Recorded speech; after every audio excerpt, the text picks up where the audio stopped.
Et le directeur général de l'Office national de l'assainissement du Sénégal, ONAS, était en visite de chantier dans les régions de Kaolack et de Kaffrine. C'était pour s'enquérir de l'état d'avancement des travaux de construction de stations de traitement des eaux usées et de boues de vidange qui découlent d'un projet financé à hauteur de 12 milliards de francs CFA par la Banque mondiale. Le compte rendu d'Adam Massar. Dans le cadre du projet eau et assainissement en milieu rural, les régions de Kaolack et de Kaffrine ont bénéficié de stations de traitement des eaux usées et de boues de vidange, un financement de la Banque mondiale à hauteur de 12 milliards de francs CFA. Des ouvrages qui répondent à la politique de l'équité territoriale prônée par le président Macky Sall. Alors il faut dire que c'est un programme important pour le président de la République qui en réalité a double sens par rapport à la prise en charge tout simplement en matière de services d'assainissement, mais aussi dans le cas tout simplement donc, de voir comment valoriser en fait les sous-produits de l'assainissement.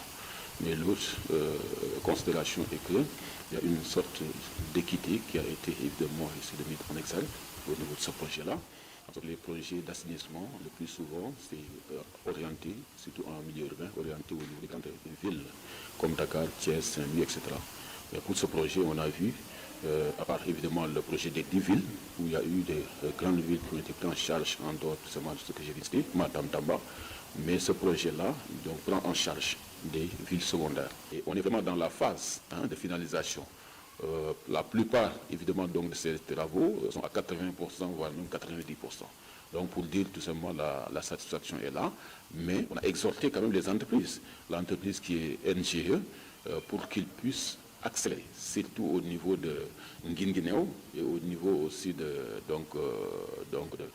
Koungheul, pour qu'ils puissent accélérer parce que bientôt, il y a l'hivernage. Les autorités des communes concernées apprécient. C'est une aubaine parce que nos populations avaient toujours des problèmes de gestion des eaux usées.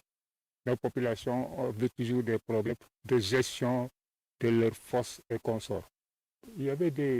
On était obligé d'appeler des privés jusqu'à Kaolack pour venir vider les fosses à Guinguinéo. Alors vous vous rendez compte de ce que représente pour nous cet investissement majeur. C'est une satisfaction. C'est une satisfaction dans la mesure où c'est un ouvrage qui va booster dans tous les domaines, je dirais, n'est-ce pas, le développement de Birkelane, parce que ça fait partie quand même des domaines où, quand vous y mettez le paquet, toujours les retombées seront là. D'autant plus que maintenant, ça règle un problème d'assainissement, mais en dehors de cela aussi, il y a un problème, on l'a dit tout de suite, d'accompagnement au niveau de l'agriculture. Dans ce cas maintenant, c'est pour ça que j'ai dit que c'est un avantage, en tout cas c'est un intérêt pour toute la population de Birkelane. Nioro, il y a 10 ans, coulé sous les eaux, il y avait beaucoup de difficultés et des quartiers étaient menacés. Il y a eu une première phase réalisée par M. le Président de la République, qui est l'assainissement des eaux pluviales et la mise en route. Et beaucoup d'investissements ont été réalisés. Il restait aussi le branchement des familles qui, avant, ont eu tout simplement, disons, des fosses septiques qui étaient directement vers la nature et qui faisaient un impact très négatif dans les eaux souterraines.